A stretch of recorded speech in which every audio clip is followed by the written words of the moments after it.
یہ ہے مکہ کی سب سے بڑی دشمن.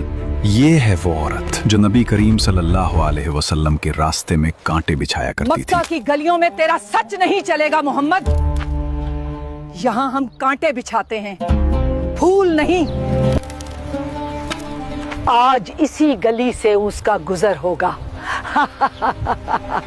جس راہ سے رحمت عالم صلی اللہ علیہ وسلم کا گزر ہونا ہوتا، وہاں وہ نفرت اور عداوت کے بیج بو دیا کرتی تھی.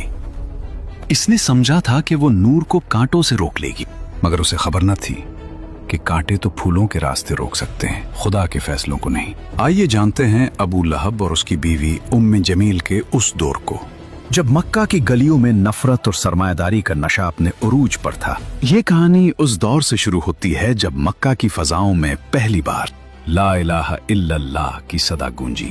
ارے کہاں جا رہے ہوں؟ تمہیں خبر نہیں؟ ایک سچے پیغام دینے والے نے پہاڑی پر سب کو بلایا ہے.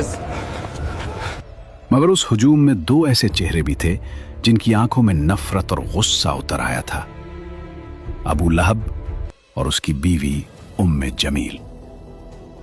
وہ جہاں قدم رکھیں گے وہاں میری نفرت کے کانٹے ہوں گے. 3 برس تک حضور اقدس صلی اللہ علیہ وسلم انتہائی پوشیدہ طور پر نہایت رازداری کے ساتھ تبلیغ اسلام کا فرض ادا فرماتے رہے.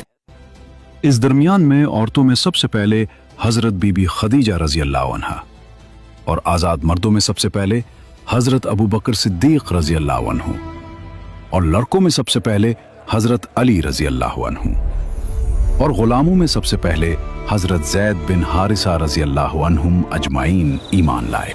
3 برس کی اس خفیہ دعوت اسلام میں مسلمانوں کی ایک جماعت تیار ہو گئی، اور خداوند تعالیٰ کا حکم ہوا کہ اے محبوب، آپ اپنے قریبی خاندان والوں کو خدا سے ڈرائیں.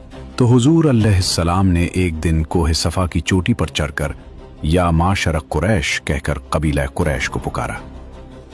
جب سب قریش جمع ہو گئے تو آپ نے فرمایا کہ اے میری قوم، اگر میں تم لوگوں سے یہ کہہ دوں کہ اس پہاڑ کے پیچھے ایک لشکر چھپا ہوا ہے جو تم پر حملہ کرنے والا ہے، تو کیا تم لوگ میری بات کا یقین کر لو گے؟ تو سب نے ایک زبان ہو کر کہا کہ ہاں ہاں، ہم یقیناً آپ کی بات کا یقین کر لیں گے، کیونکہ ہم نے آپ کو ہمیشہ سچا اور امین ہی پایا ہے. آپ نے فرمایا کہ اچھا، تو پھر میں یہ کہتا ہوں کہ میں تم کو عذاب الہی سے ڈرا رہا ہوں، اور اگر تم لوگ ایمان نہ لاؤ گے تو تم پر عذاب الہی اتر پڑے گا. اس مجلس میں ابو لہب بھی تھا. وہ کہنے لگا، کیا ہمیں یہاں اسی لیے جمع کیا گیا تھا؟ تم نے آج ہمارا وقت برباد